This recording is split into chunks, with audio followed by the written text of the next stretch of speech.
Split stitch and split back stitch look similar, but they are done just a little bit differently. Split stitch starts out with a single straight stitch, up then down, and when you come back up through the fabric, you will also come up through the middle of your previous stitch, splitting it.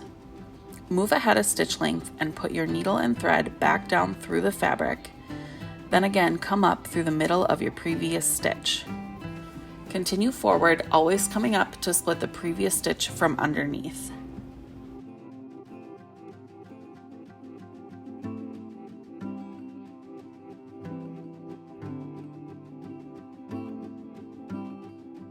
Split back stitch starts out the same way with a single straight stitch.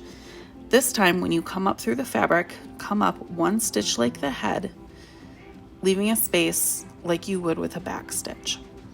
You will still split the previous stitch, this time from the top. Move forward one stitch length, come up through the fabric and go back down through the previous stitch, splitting it from above.